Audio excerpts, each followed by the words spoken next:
Welcome to another edition of the Basketball Teacher Podcast. Our mission is to bring you discussions on a wide array of topics in the coaching world to grow players on and off the court. You can connect with us on YouTube, Facebook, and Twitter, and also reach us directly through email at basketballteacherpodcast@gmail.com. Now, here's your host, Coach Mike Hernandez.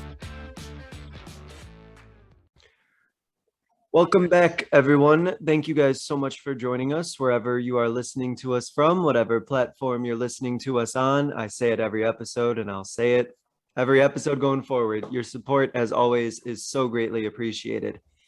Today's topic is one that either you as a listener have been in before, someone on your staff may be there in the future, or in the future you yourself might end up in this sort of situation. Today we're going to be talking about how to succeed in a program that has little or no reputation.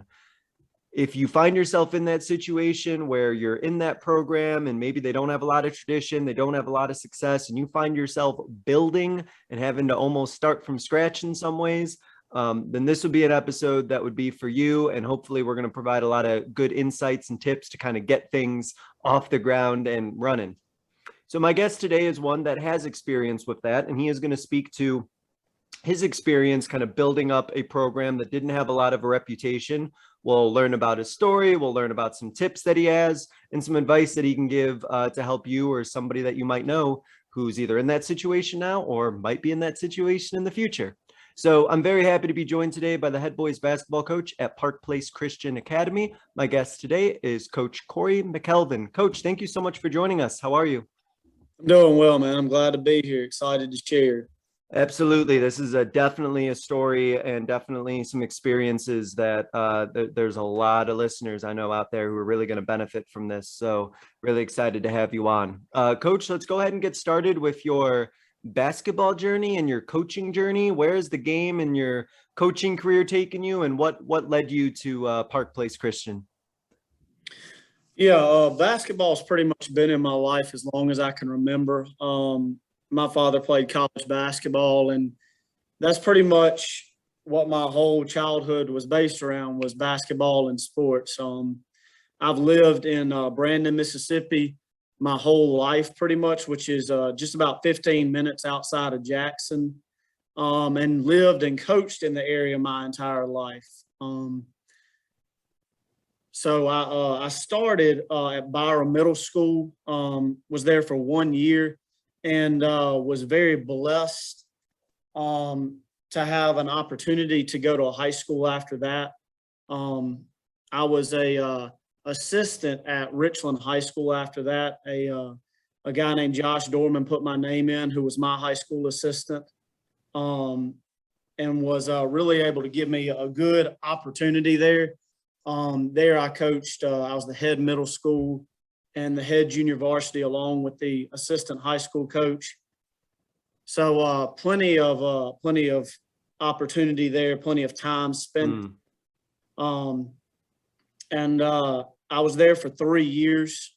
And I've spent the last 6 years here at Park Place Christian Academy. Growing up in the area, I pretty much knew about Park Place and watched it grow a little bit. And was excited to take over, and have really enjoyed these past 6 years growing the program. No, that's awesome, and I appreciate you kind of sharing the journey. And for the past 6 years, so at Park Place means that you have had quite a bit of time to kind of reflect and think about where the program kind of started and where it's kind of been the last 6 years, which I'm looking forward to getting into. The question I had before we get into our topic is, it's a topical one. I'm curious about how your program is kind of looking to sort of navigate this upcoming season with everything going on with, the COVID protocols, and everything seems to be in flux all the time, and schools kind of doing this balancing act. How are you and your staff planning on keeping your program focused and trying to minimize all of the other craziness going out there as much as you can? Yeah. I mean, that's a really good question. I think that's a good question for any coach this year. COVID was really tough on us last year. I was very thankful to even have a season. We were able to mostly have a regular season, but my team, we lost about 6 weeks during the season of practice and games to quarantine. Our school did a really good job of keeping us safe, and if we had one that got it, we went home, and they just wanted to make sure we had no issues. But 6 weeks in the middle of the season, you can imagine trying to keep guys in shape, how difficult that was. So, and we really didn't even get a summer last summer. So, I'm thankful, and the guys are thankful. They really understand that every practice and every game we have is a blessing. So far this year, I really believe that's helped us work harder than we ever have. I always preach, like a lot of coaches do, you need to play every game like it's your last. That's reality now, Sure. So it's not too hard to preach that anymore. I have a big group of seniors that know each practice and each game are important. So they really do a good job right now of helping keep the whole team focused. But if we do have an issue like we did last year, and we do have to go home, then we have plenty of at-home workouts and plenty of film that we know how to stay focused at this point because of that. But we're really optimistic this point, just because we've had summer. We've actually got sure. So right now, staying focused is probably less of an issue than it's even been in the past because of that.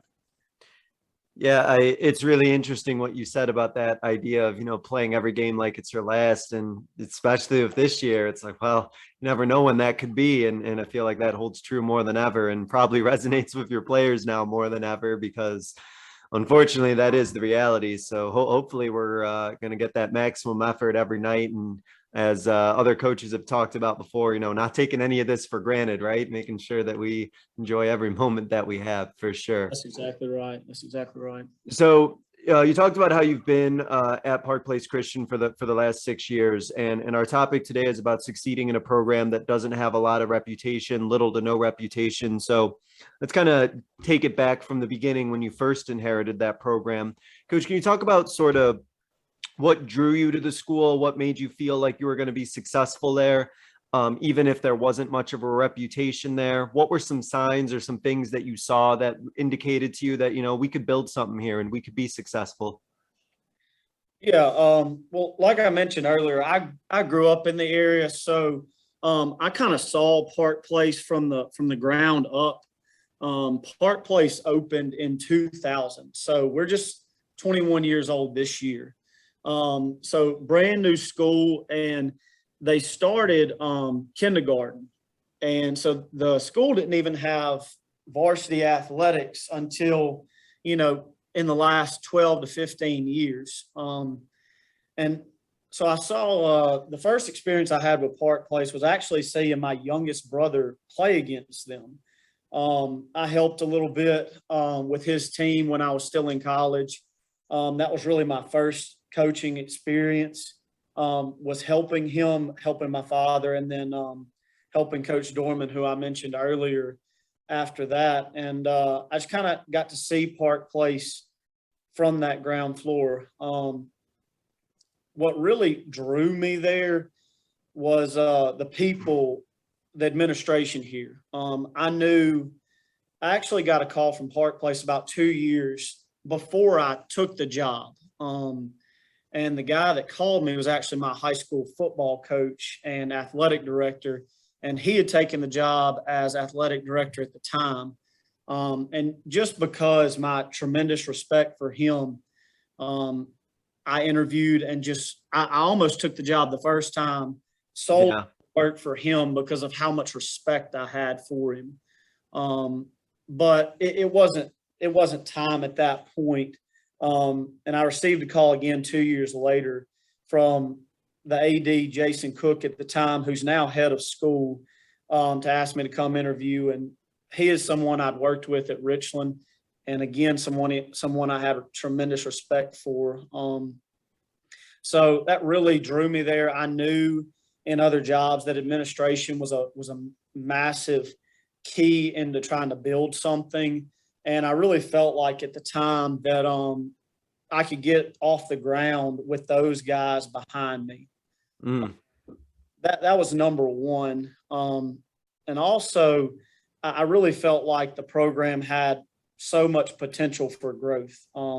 We are a private school, but we're within about 15 minutes of 3 public schools, 3 6A public schools. And there's a lot around us. You know, when you have schools that are that big around you, there's a lot of kids who may be looking for a change or just an opportunity that can really play. So that was something. Yeah, true. And the third thing that really drew me, which, you know, is kind of a random thing, is I knew the point guard here at the time. His father was a family friend, and I actually got to play in a 3-on-3 tournament with him. They just needed a body, and I got to see him play and realized that he cared a lot about it. And even if there was not a whole lot here besides him, I knew that I could build around him. So that was some of the massive things that kind of got me there. And, you know, I'm still fairly young, but I was late 20s at the time. I really liked the opportunity or the thought to become a head coach. You know, like we all do. We all think we're a little bit better than we are when we start. Right. And, you know, we get humbled pretty quick, which happened to me a few times. But, you know, it was exciting for me to at least have that opportunity. I'd also seen, I did a lot of research on the school, talked to a lot of people, and found out, you know, this school, the middle school kids who were seniors at the time, when they were middle schoolers, had won district championships a couple years. Okay. Now, when they were in high school, they had won very, very few games. I think the 3 years before I got here, their win total for all 3 years was under 5.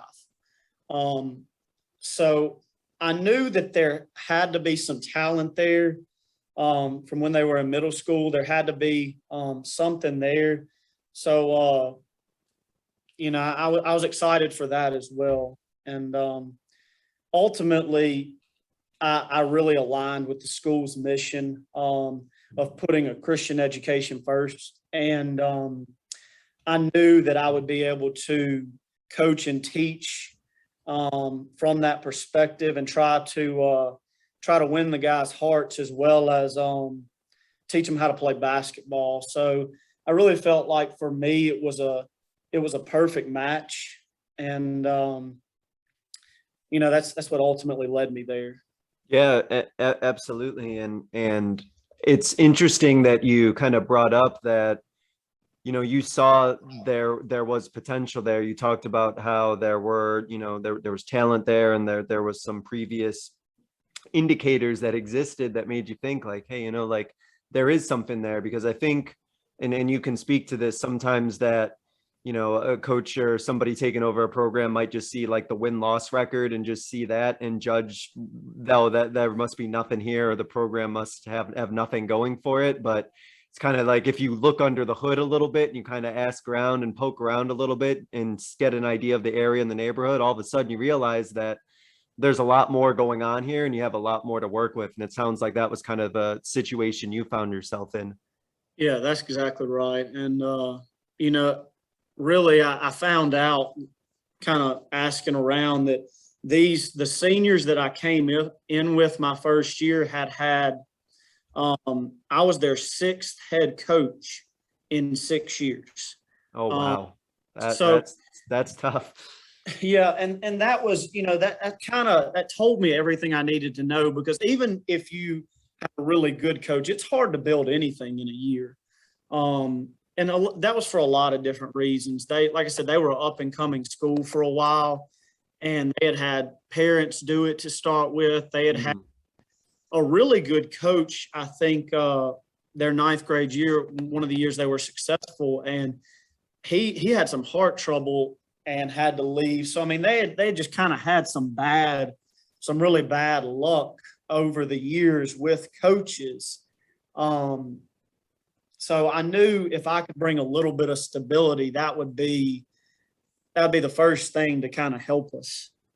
I'm curious about that particular bunch, just working with them, because we may have people listening who might be in that situation. They're taking over a situation where there's, a lot of turnover, a lot of transition, and even if there are, good basketball minds in that program, every coach kind of wants to do their own thing and has their own system that they put in, and maybe everything ends up changing year after year. Yeah. So when you were with that group, what did you feel like you had to do in terms of coaching them on the floor to kind of, I don't know, in a way, get their head straight and kind of get them so that they weren't all over the place thinking about all the other things they may have done the previous 6 years? How did you kind of just get them in line or focused on what you wanted them to do? Yeah, that's something I thought about. It was simple. That first year, I just really wanted them to play as hard as they possibly could on the defensive end. We pretty much just played man to man to keep it as simple as we could. And I mean, I like man. I'd play man all the time if I possibly could. Sure. But really our goals as far as X's and O's were play as hard as you could on defense and get better there throughout the year, spend a lot of time there, teach them how to block out, and then space the floor on offense. Really, I had at Richland, we had run some 5-out principles with a lot of back cutting, and it kind of translated well for us here. We became more of a 4-out, 1-in team. But the whole goal was just to space and give enough space to drive. And that was pretty simple our first year. And that was kind of the whole goal, was to give us space to score and then play hard. And it sounds like from what you're saying, that approach of being there in that first year and knowing what that situation is, you sort of had to take a step back and not really focus a lot on, maybe all of the intricate things you wanted to run, and rather just sort of set something in place, or just set some maybe cultural or effort type expectations and sort of establish that first. And then was it a situation where, as kind of the years kind of went on, you got to your second and third year, then you started to sort of build up to the more of the system type things that you wanted to run? Yeah, that's exactly right. And really, it was good for me as well, because I've been under some really good head coaches.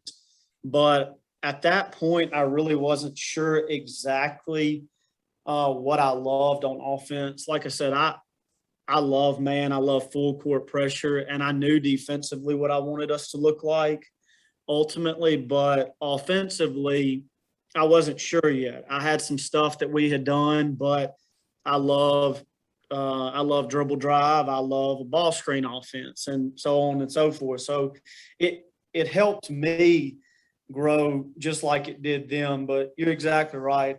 I just came in and established, hard work first. And, every year I tell my kids, okay, I'm going to get better as a coach. We're going to put in more. I need you to get better as well. But my kids will tell you, every summer I tell them, okay, I'm going to be tougher this year, and we're going to be better from my perspective as a coach.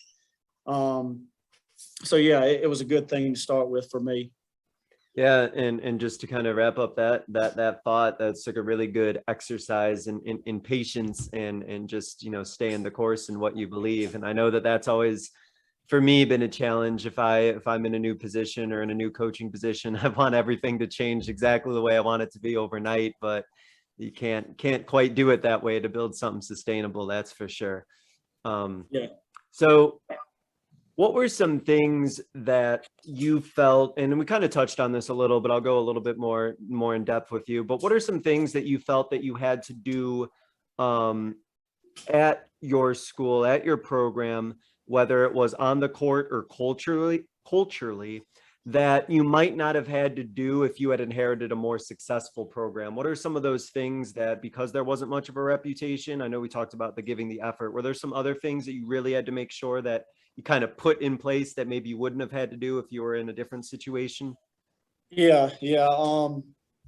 A lot of this is, something that a big program, it's natural for them. But the first thing I had to do was meet with the players and parents and just talk to them about what a winning program really looked like. They had never really practiced in the summer. They had some open gyms. So I had to kind of completely change that mindset. And, I had to meet with the parents to make sure that they were even going to be bought in to changing. The year before, the varsity team only had 6 guys when they finished the season. So, if I had 2 or 3 guys that weren't willing to come to a summer program, I was going to be in trouble. And I was able to get a few more guys out and bring some of the younger guys, 7th and 8th grade guys up, to make sure we could do the things we wanted to do. But, I had to establish everything from a summer weight program to a practice schedule to a camp schedule, because it had really never been done before. And, the kids were excited. They really, whenever I told them we were going to go to these different colleges and play in camps, like it was really an excitement. So that was a big part. But I did really anything I could to build excitement. And, that meant right when I walked in, one of the first things I asked administration was, could I buy new practice jerseys? And, not just mesh. I wanted the real deal. We got Under Armour practice jerseys about as nice as I could get. We went into summer with nicer practice jerseys than most teams had game jerseys. And it was just about starting to establish, okay, we're going to be as good as we can be in every possible way. And that helped with buy-in. They knew that I was going to do everything I could to make them look good and play well, and just the things to help them enjoy the game. But that first summer at camp and at practice was really just building the kids up. Like I said earlier, the varsity team just had not experienced success in the previous at least 3 years before I came. And so we were celebrating winning. Yeah, sure. I was trying to get them up on the bench, cheering for each other. We were celebrating winning quarters and halves. Forget about winning games in that summer. If I could get them to do exactly what I wanted to do for 5 minutes, we called time out and we would, I'd praise them on the bench because I just wanted them to know what was right before I started getting on to them. And really, I didn't care about mistakes that summer as long as they were making the mistakes going 100 miles an hour. Yeah. We turn the ball over. Yeah, we don't want turnovers. Nobody likes turnovers. But, if they were trying to make the right pass, if they saw something that was good, then that was fine. They just needed to run back and not give up a layup on defense. So I just had to show them, to start with, that I cared and that I was committed to them before I started really getting after them and coaching them really hard. Well, I'm thinking that something unique in your situation was almost that you had to just kind of show your players that you were just going to last more than a year, for some of them, that you were even going to be around first. That was I feel like almost like a big hurdle you had to get through first to show you were going to come back. Yeah, that's, it's funny because that's kind of where I was about to go. Yeah. Those first 2 years, I can't tell you how many times I had a parent or a player ask me if I was going to stay. I mean, I can't count them, you know, and even into year 3, I had people asking me if I was going to stay, just because they had so much turnover. So I think, you know, after that first year, especially just the fact that I was here in year 2, that I was working with them in the summertime like that right there was just huge for them. And it helped them, you know, they didn't really believe me if I was going to be sure. a year. And, you know, who could blame them? But, you know, I actually had a big group of seniors my first year here. I think we ended up with about 9 varsity guys, which is 10, 12 for us. And I brought some younger guys up. But, you know, I remember sitting down with that senior class, and, you know, how they talked bad about some of the previous guys, and they talked bad about themselves even sometimes. And I remember sitting down and having a conversation with all of them and say, okay, you've been done wrong. It's not your fault, but you got to forget about it, and we just got to go and play. And I told them from that point on, I didn't want to hear it anymore. I didn't want to hear it. The conversation was a little bit longer than that. Yeah. But at that point, that first year, I think that really helped us kind of start to turn a corner and get to the point of being able to win games that first year. Because even that first season, you know, we did not win a district game during the regular season, but we were able to go into the district tournament and knock off the number 3 seed and actually got to the playoffs that year. You know, just finishing out the year strong. Mm-hmm. And it was there. You know, I had some kids that were not bad players, but they just had to believe in each other and start believing in themselves that they were capable. And, you know, I always told them, I still say this to some of my guys, you know, basketball is unique. At least in our state, you know, what you do during the regular season is great, but ultimately all that matters is those last 2 or 3 weeks, February. So that, you know, that kind of helped me through that first season to keep them engaged and keep their minds in it. Yeah. But yeah, we just, you know, that first year, those first 2 years, we just had to learn how to win. You know, we lost a lot of close games because we would be up and a team would make a run and we would just duck our head and say, okay, not happen again. You know, kind of here we go again sort of thing. Yeah. Oh man, that's exactly right. You hit the nail on the head right there. But you know, I kept preaching to them, you know, you're capable, you know, you're going to be fine. You got to guard. We can beat these teams. And, you know, we ultimately were able to. Like I said, with that game, you know, in our district, there were 6 teams. So we were 6 playing the 3 seed to start with. And they beat us pretty good twice during that first season. But, you know, when the light switched on and we realized that we could play, you know, we ended up beating them 15 points in the district tournament. And it was there. You know, you just sometimes, you know, when you come into a program like this, or like it was when I first got here, you know, kids just don't believe that they can win. I 100% agree.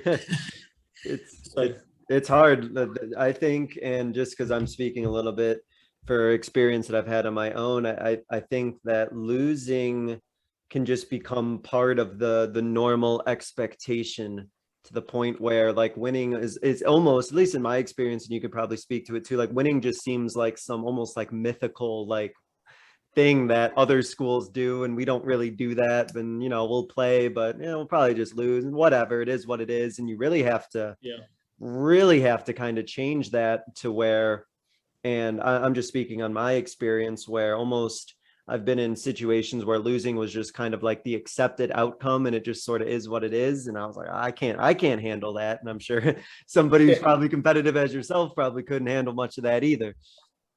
Yeah, that's exactly right. I mean, being a little bit younger, I've stopped a little bit, but I still love playing with the guys. I tell them if I could, I'd play with them every day. But, I spent a lot of time those first couple years playing with them, and just telling them, while we were playing, I said, I'm going to win. Yeah, you're going to have to decide, you're going to have to decide you're going to beat me, and you're going to have to outwork me to win. And, I'm only about 5'10", and I've gained a lot of weight since high school. So, I don't move great, but, I just wanted them to get that mindset of, okay, when you go on the court, you got to decide you're going to win.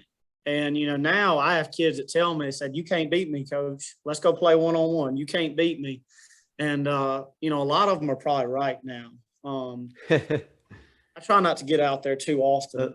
I mean, that is a good way to build competitiveness if your program's kind of used to losing is have you come at them personally. They don't want to lose to you. They won't handle that well. You touched on this about your defensive philosophy and why that helped. And I think that's something that a lot of coaches are always kind of concerned about when they take over that program that might not have a lot of reputation and might not have a lot of tradition, is trying to figure out, at least on the court for those first couple years, what gets the most bang for your buck, and what can we implement or what can we run that maybe won't be the most refined or maybe won't be exactly what I prefer to do, but at least will get them better than where they were before. You talked a little bit about man-to-man defense. Were there other things or things on the offensive end that you found kind of like maximized where they were at and where they were, and allowed them to also have some success at the same time? Yeah. Well, I really thought a lot about it whenever I came here. Like I said a couple times, I love man. Yep. I thought about dropping into a 2-3 zone. I can't stand not having pressure on the ball. And so for me, I wasn't going to be able to coach it well enough to do that. Now I experimented with a little bit of 1-3-1 half court. That was good for us, kind of changing rhythm of the offense. And we've run some zone presses. I like zone presses.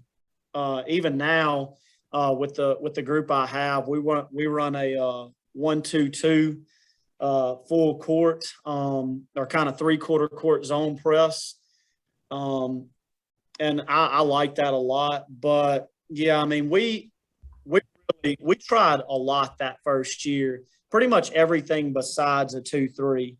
I used to tell my kids I hate a 2-3. Now I've seen guys coach it and play it, and they're unbelievable.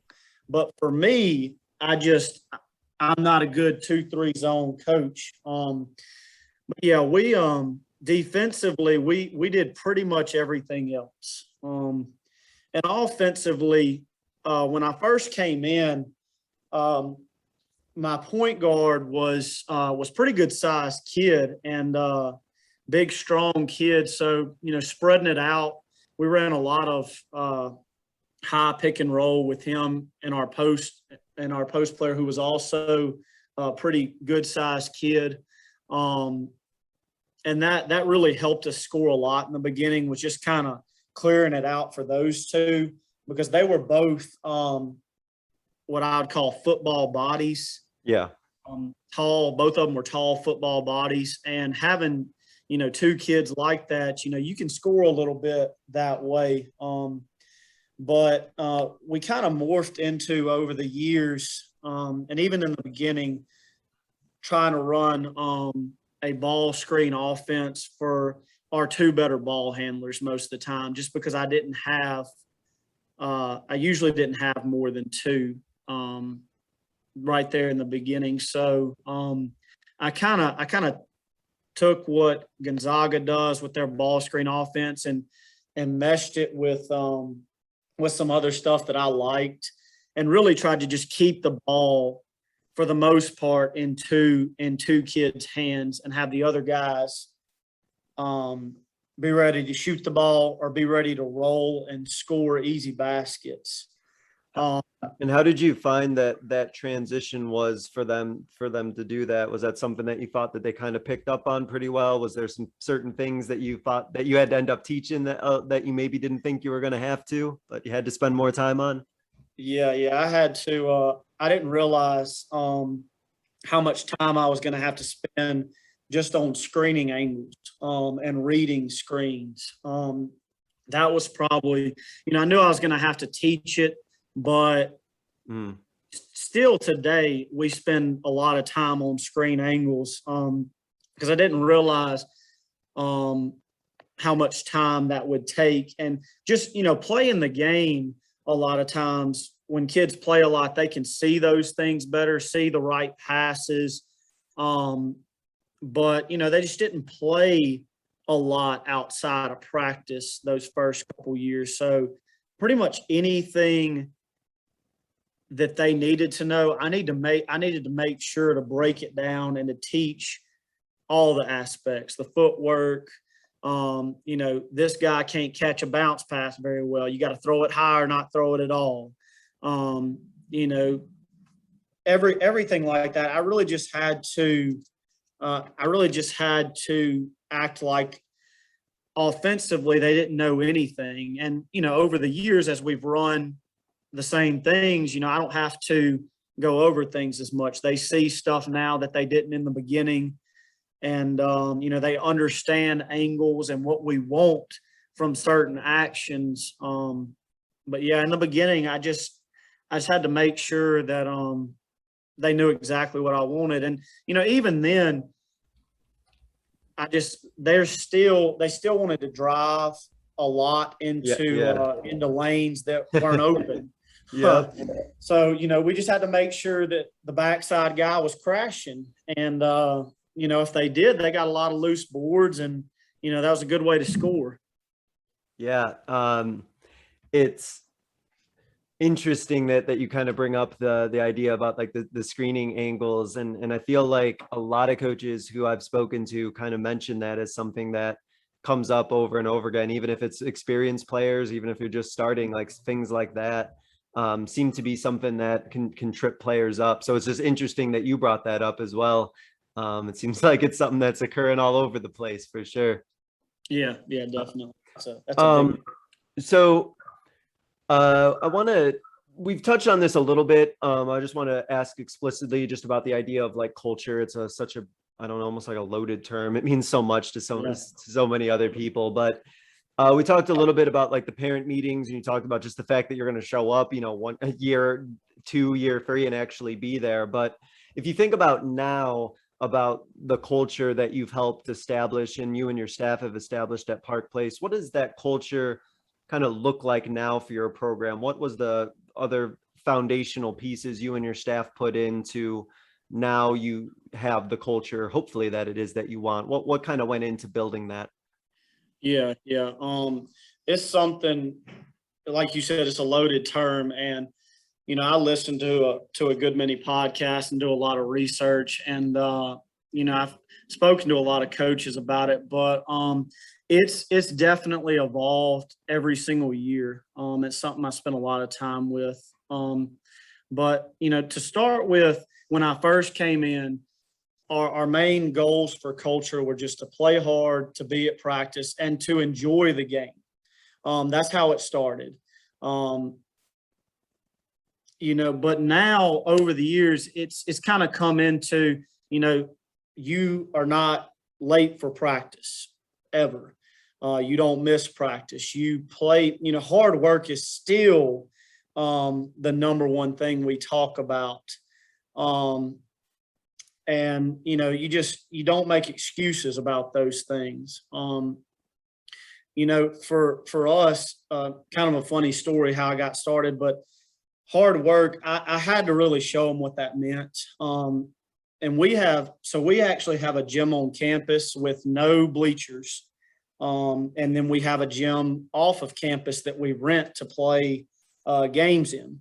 And that gym that we rent is not air conditioned. And in the summertime here in Mississippi, it's 100 degrees and the humidity is unbelievable. So, that's where we practice in the summer a lot of times just to create that effort. But the very first day I was ever there, we did a diving for a loose ball drill. Throw it out. You got to go get 2 loose balls. You got to dive on the floor, get 2 loose balls. And, the first, I wasn't very bright at that point. And the first thing I was say, okay, this is what it looks like. I threw 2 balls and I went and dove twice and got 2 good strawberries and said, okay, that's what you're going to do for me. And, I got my point across, but probably not would start at this point if I was to do it over again. Yeah. So that had to be something we started with. But this year, you hear another loaded term that's non-negotiables, and this really our non-negotiables are a lot on the defensive and the rebounding side. You can't get beat defensively, and you've got to play to your maximum effort. Rebounding wise, we've actually started tagging up and sending 5 to the offensive glass now. So for us, rebounding has become huge, and those are 2 major non-negotiables for us now. But this year, I kind of developed new this year our 4 program cornerstones, and those are number 1's hard work. I've said that many times. Secondly is joy. Third is selflessness, and the 4th is glorifying Christ. And those first 3 kind of lead to the 4th. But I would say this to coaches, and this is something that I think I did a good job with my first 2 years and kind of lost it for a couple years, and then realized last year how important it was, is joy. For us, it's been massive for us. I had a group last year that just loved playing, and it kind of reminded me that it's my job to make it fun. I've got to hold my ground, and I've got to be tough. My assistant tells me all the time, he said, you got to be tougher on them. You got to be tougher on them. And, he tells me this year I'm doing a little bit better job. He's a pretty hard-nosed guy, but it's good. He keeps me on task. But, they need to enjoy playing, so they will play outside of school, number 1. And so they practice on their own. If they love playing, it's not so difficult on me to make them work hard. They want to play the game. And that's something I feel like we've really established here is, we're going to do things correctly. We're going to do them right. We're going to be the best we can in what we do, but you got to enjoy yourself. You got to have fun while you're doing it. And, that goes from the best player on the floor to the last guy on the bench. They need to be having just as much fun as the starters. Like I said, I believe we need to be the best we possibly can be in any way. What it means, for us, and this helps with buy-in, like I mentioned earlier, that could be new equipment. That could be, which that's been, we do a lot of fundraisers. My parents are phenomenal. Since I've been here, we've been able to get a Vertimax. This past year, we bought a brand new Dr. Dish with the nice touch screen. The guys really like that. But, that stuff helps so much with buy-in. And I can say, look, we have the best stuff I can get you. And, so you've got to be the best. I'm going to get you the best as much as I can. So you have to ultimately act that out, and you've got to play your part. That's like showing, I'm just thinking, that's like showing a literal investment in your players right there. It's a tangible, literal investment that I'm putting into this program, into you as a player. Yeah, that's exactly right. And, you can't do that on your own. You've got to have a community around you Mhm. to do that. And like I said, my parents have been, they've been extreme supporters of me, and I could not have established what I've established without them behind me. Yeah, absolutely. It's the whole mantra that takes a village for sure. And something you brought up too, um, that I think is something to consider for coaches who might be in the situation that you were in, is that your players' love for the game might be different if they haven't had a lot of success, and if things get tough for them, that, as you talked about, the idea of joy and the idea of them enjoying what they do, that they might not have that same amount of joy if they've just been getting pounded on all their high school career, and, Yeah, and that's maybe right. they still like playing, but it isn't exactly that same like level of joy that you talked about that they would get if they start seeing a coach invest in them, or they start seeing some success on the floor. Yeah, and that's right. And, as being that we're a little bit smaller school, you have athletes playing multiple sports, and, Yeah. best athletes are football or baseball or whatever it may be. And, that's great. I'm glad they play. I have some really good multi-sport athletes on the team, but you've got to, make sure they're putting in the time with basketball, even during the summertime or even during football season. I have some guys that I ask them at least once a week, are you shooting the ball? The quarterback, the left tackle, the wide receiver, the running back, all those guys play basketball, and they're major parts of the football team. But, they know I'm going to ask them if they're shooting the ball. Um, so, they make sure to get a few shots up so they can give me the answer I want to hear. Yeah, no, I like that. There's you'll keep tabs on them. You'll make sure that basketball isn't going too far from their mind. That's That's fun. right. I like that. You've talked about a couple of times. You brought it up just a little bit ago, well, about the importance of parents and the people in the community in order to kind of establish what you wanted to. And I think that that's always a big objective for a lot of coaches who come in looking to try and take over a new program, is making sure the parents and the community are on board and invested as well. What was that like when you took over? What were those conversations like with your parents and the community? How did they warm up to you, or how did you get them on the same page where they knew that you were working together for the same goal to try and make the program a better one? Yeah, well, it helped. I talked about earlier knowing the point guard's father, my Yeah, father coming in. So he spoke well for me, and that was big. That's something that probably a lot of coaches don't have when they come in. But I just like the kids, I had to show that I was going to invest my time into them. Um, sure. Parents love their kids. If you show that you love the kids and you're willing to invest, then um, they'll get behind you. And at that point, what also helped is pretty much everybody on the team was getting to play some in games. So that was also another blessing, is you didn't have that kid that was not getting playing time whose parent thought maybe they should be getting playing time.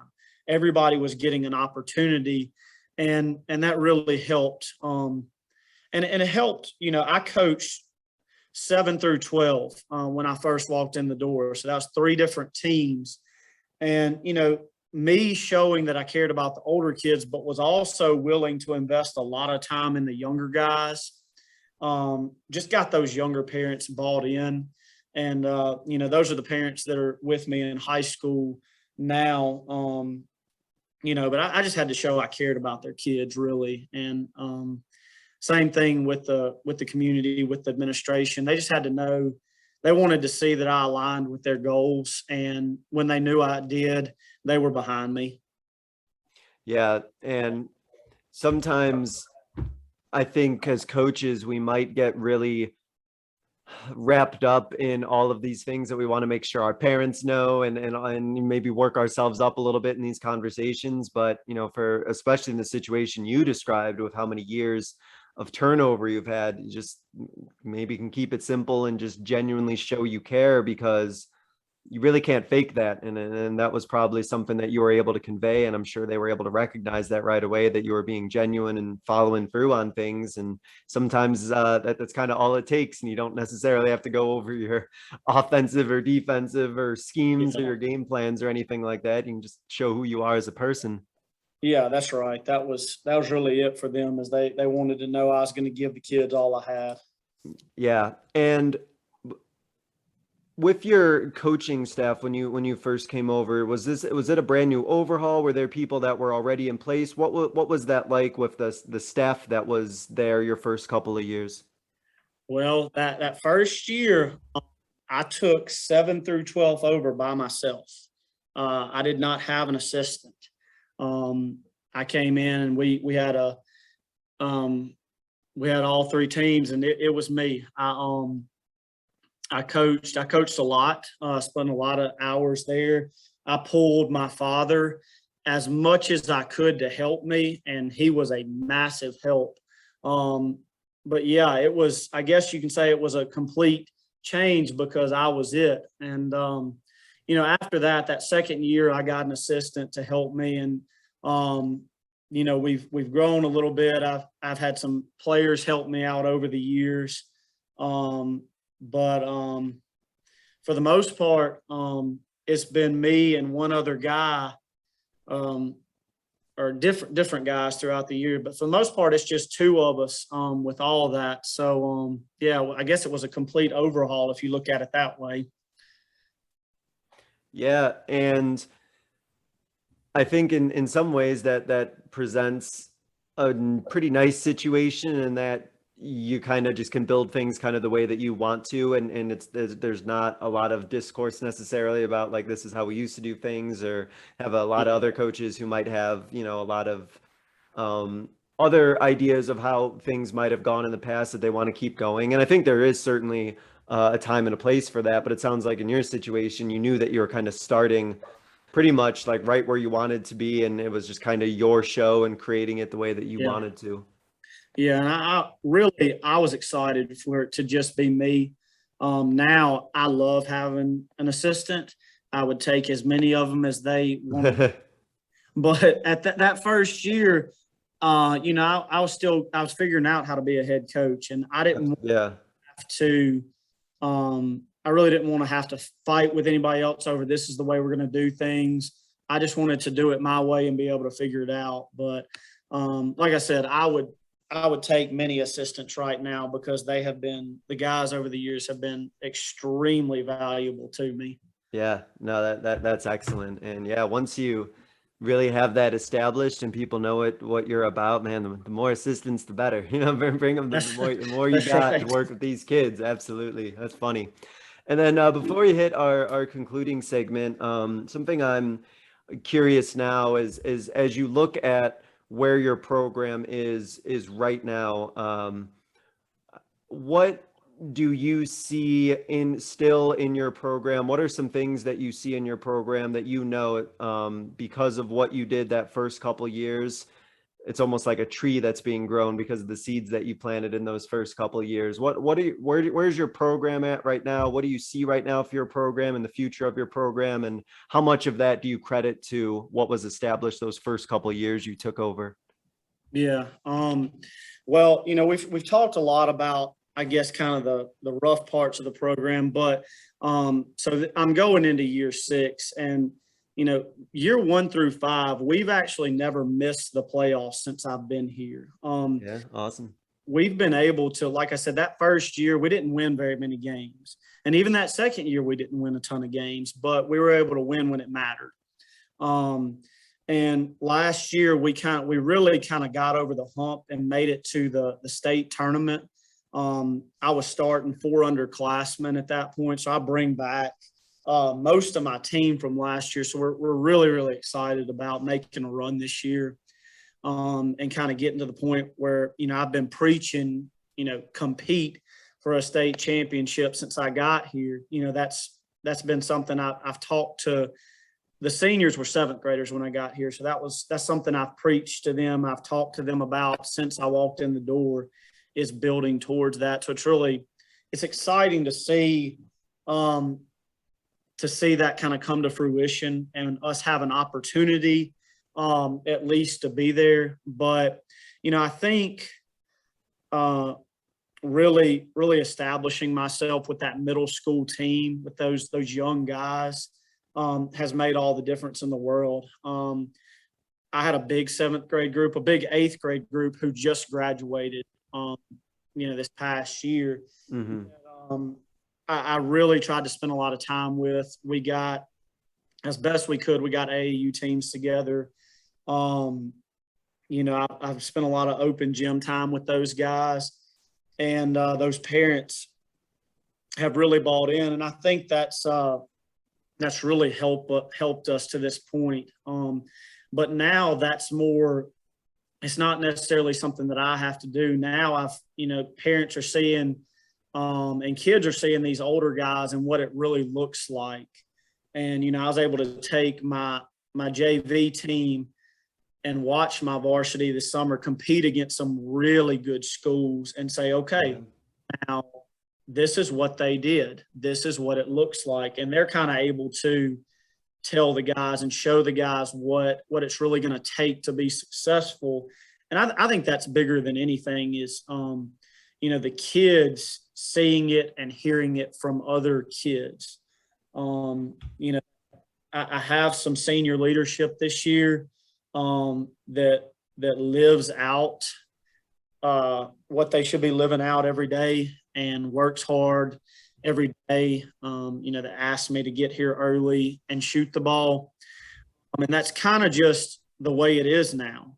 These younger guys, these sophomores and into the younger grades, they don't know any different because since they came into the program, that's just the way it's been. Yeah, that's nice to be at that Yeah, point. I mean, it's, really, we've seen a lot. We've seen a really big change last year and this year with that is now, I don't have to tell parents, we're not going to miss practice. I don't have to tell kids we're not going to be late or, we're going to go to camp. Like they just know, and there's no excuses. I was able to come in this past year before tryouts and say, okay, this is what our schedule looks like. If you're going to, you don't need to try out.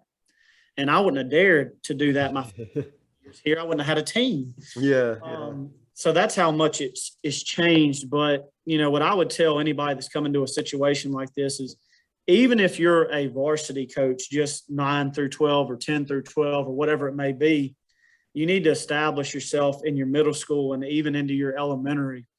And, I'm trying to do a better job with the elementary side myself. I haven't done a great job with that, but, you can get better every year.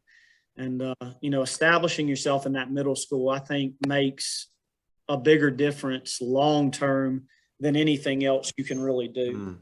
Yeah, no, that's an excellent point. Coach, to wrap up, there's a couple questions that I ask every guest. I'm going to go ahead and get started with this first one.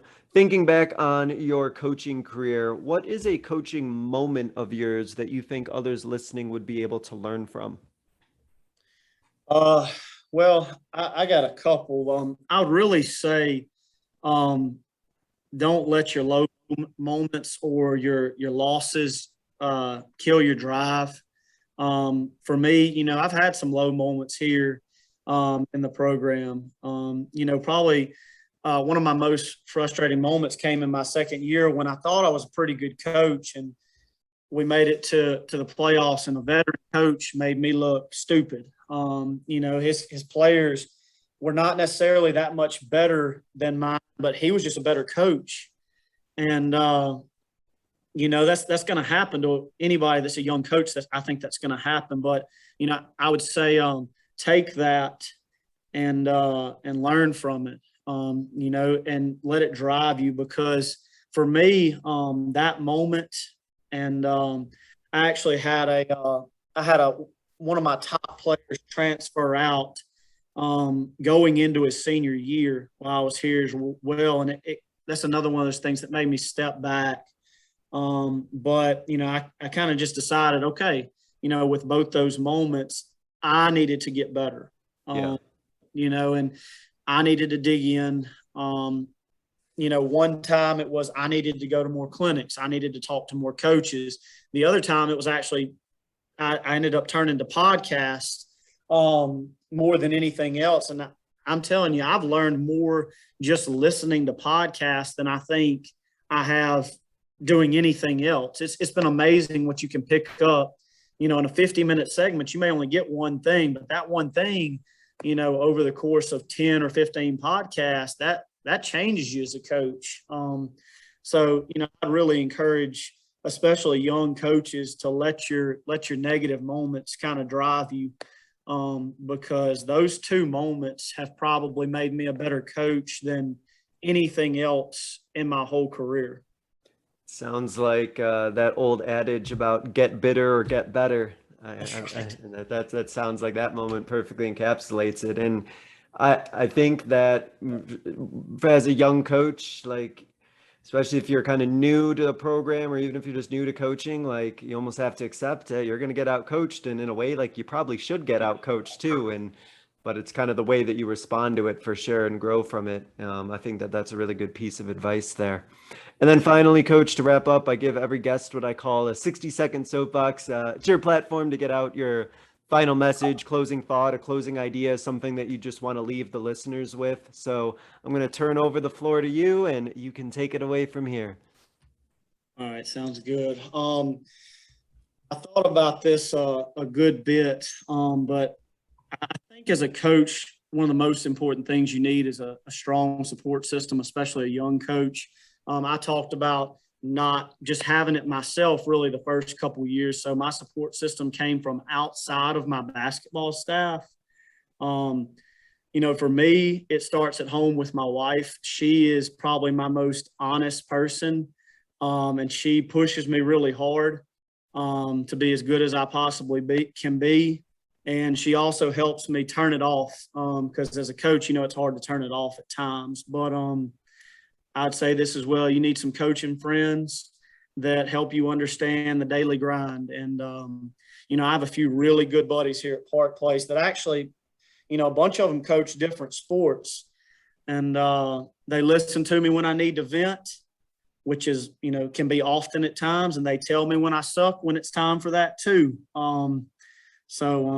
I think for us at the school, it's, I can change my program's culture, but ultimately the school culture changing is going to make us better. You need guys like that are bought in with you and can help you build culture for the whole school. And those people make every day enjoyable. So, that's probably the best advice I could give to anybody, especially young folks that are starting out. Yeah, that's excellent. I really like the idea of just having that support system and having those coaches that you can bounce ideas off to, or vent to, or just get that perspective from. That's very, very helpful, and something that's definitely helped me a lot along the way. This is great. And Coach McElveen, I want to thank you for spending some time talking about the journey, talking about building up that program from where it was to where it's going right now, even with COVID and everything else going on, that you're still maintaining the course and everything. So thank you for sharing that. Wish you continued success and nothing but the best going forward. So good luck this year, Coach. Thank you very much. I've enjoyed it a lot. Awesome. As have I. And thank you all for listening. This was another edition of the Basketball Teacher Podcast. We will see you guys. Thank you for listening to another edition of the Basketball Teacher Podcast. Make sure to connect with us on YouTube, Facebook, and Twitter, or reach us directly through email at basketballteacherpodcast@gmail.com. Take care, be safe, and we'll see you next time.